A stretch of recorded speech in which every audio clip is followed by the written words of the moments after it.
Out of all of our friends, Katie and I were the only ones still alive. Jeff had hunted down every single other person and killed them. By now, the stress of the situation had already taken its toll on me. I'd left Minnesota entirely, but my mind had become so broken from the absolute terror I was living with every day that I ended up in a mental hospital. But even before the killings, the incident had already broken Katie. She blamed herself for Jeff's death, as she was the one who pushed him off the cliff after all. She'd become extremely introverted and never left her home. She developed a kind of acute agoraphobia and had to adjust her life accordingly. No one ever went into her house, and no one ever came out. So when she saw Jeff standing outside her window one night, it only made her already awful situation 1,000 times worse. She knew about the other killings. All had been linked to Jeff the Killer by the media. She knew she had to be next in the rotation. Terror gripped her heart like a bear trap on a fox's leg. She began to board up her windows and doors and set up booby traps all over her house. She kept some kind of weapon near her at all times. With knives and clubs she ordered off the internet at arm's length in nearly every room. Jeff didn't come for her right away. Instead, he circled her like a shark, stalking her for days and days on end, hiding behind the trees and bushes, calling her house late at night and hanging up, and sometimes just standing outside her window and staring. She tried calling the police, but by the time they got there, Jeff was always gone, and there was never any evidence he'd ever been there. They took the threat seriously, but there was little they could do. The police weren't bodyguards after all. They couldn't sit around all night waiting for him. There was a part of Katie that wished Jeff would just make his move already, just for the sake of catharsis. The waiting, the uncertainty, and the knowledge she was going to die, but the inability to predict when or how it would happen was the worst part. Jeff wouldn't come for her until 6 weeks had already passed. She barely got any sleep. She wanted to be ready for whatever came next when it happened. So, when she heard a loud banging noise coming from her basement in the middle of the night, she was already awake and prepared. She kept a baseball bat with a cluster of nails sticking out of it right under her bed. It was hard for her to lift the thing because it was so heavy and she couldn't swing it all that hard, but it could still tear someone apart. She grabbed her weapon and rushed out of bed.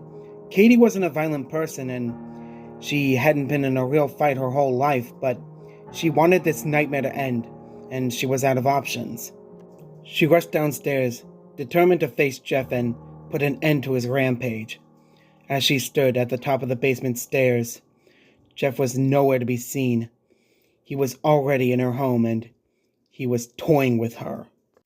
But Katie wasn't daunted. She lived in fear for far too long, and now that he was there, she wasn't going to cower and hide away anymore. She gritted her teeth and ran upstairs. The sudden, loud sound of metal clamping and a deep, angry growl coming from the second floor let her know that Jeff had fallen into one of her traps. She ran upstairs, ready to catch him in the act. She finally found him, struggling to remove the bear trap from his bloodied leg. Like I said, Jeff had a lot of bizarre new strengths, but he wasn't invulnerable. He ripped the bear trap off his leg, hard enough to snap it in two, and wasted no time charging towards her, but Katie was a bit more clever than Jeff had anticipated. As he lunged at her, she jumped out of the way, sending Jeff rocketing face first down the stairs and falling clumsily. Jeff was pretty ticked off. He wasn't used to not having the upper hand, as Katie lorded over him at the top of the stairs with the bat in her hand. He saw the kind of predatory fury in her eyes that he had. It was the first time since he began tormenting us that he felt genuinely unnerved. Katie knew The tables were officially turned when she saw Jeff run away from her. She chased after him with her bat, ready to beat him to a bloody pulp. She chased Jeff downstairs into the living room. Jeff ran into another trap when he set off a tripwire spread out across the entrance to the kitchen, setting a set of saw blades falling down. 2 of them missed, but one hit Jeff in the shoulder, causing him to reel in pain. Jeff turned to find Katie had caught up with him, and with all her might, she smashed him with her bat as hard as she could, causing the bat to break and Jeff to fall over. Katie slowly backed away, waiting to see if Jeff was still moving. He sluggishly rose up, battered and covered in his own blood. Nails and wood splinters stuck out all over the left side of Jeff's upper body, arm, and face. He sneered at Katie as hard as he possibly could and rushed right at her. Katie turned around and tried to run away, but Jeff managed to quickly catch her up. He slashed his knife across her leg, making a large gash in her thigh, but it didn't slow her down. She was able to flee upstairs like a bat out of hell. Jeff let her get a head start. He must have been toying with her and wanted to prolong her suffering. She was completely out of sight. Jeff stomped up the stairs, but Katie was utterly absent. There's a good chance Jeff began to regret letting her run away, and he probably thought she escaped. He checked every room on the second floor, making a very careful effort to avoid the various booby traps Katie had set up. He checked the bathroom, the laundry room, and the empty room she used for storage. There wasn't a single sign of her anywhere. Even her bedroom was empty. The only clue to her location was the bay window across the room from Katie's bed. It'd been shattered, presumably with a desk chair or some other large object. It was clear that she was long gone. Jeff walked over to the shattered window and gazed out to the front yard like some kind of predatory animal. He searched for tracks or disturbed soil, any kind of sign of her passing. There was nothing, like her feet never even touched the ground. His theory was confirmed when he heard Katie calling for him. Jeff turned around and found out the hard way that the baseball bat wasn't the only weapon Katie had stashed away. She also had a very powerful handgun and aimed it squarely at Jeff. She pulled the trigger and hit Jeff square in the chest, causing him to reel in pain and let out a horrible, almost demonic-sounding scream. She fired again, and the blast knocked Jeff over, sending him hurtling out the window as he screamed in pain. The loud yell was the worst sound Katie had ever heard in her life, and it was punctuated with a loud thud as Jeff hit the ground, silencing him. She dropped her gun and ran to the window. She looked down at her yard and saw Jeff's limp body laying there, twisted, mangled, and soaking in a pool of his own blood.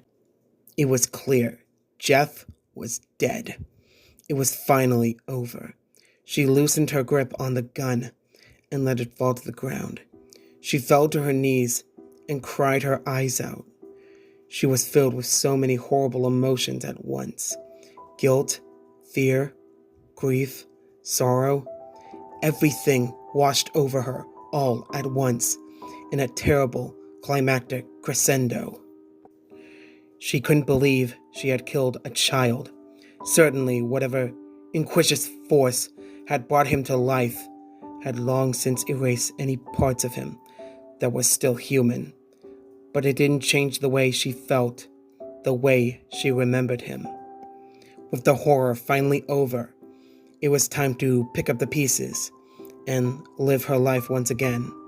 She had to collect Jeff's body and dispose of it. She was sure that the police would never believe her story, and there wouldn't be a way to explain it. Even with the media circus surrounding Jeff, a dead child in your front lawn isn't something you can just brush off, she thought. But when she exited out the front door and looked to her yard, her heart sank when she realized he was gone. The spot where he fell was still covered in blood, and the grass formed a seamless silhouette of where he landed, but his body was nowhere to be seen. Absolute terror gripped her heart as tight as it could and refused to let go. She began hyperventilating and prepared to run back into her home.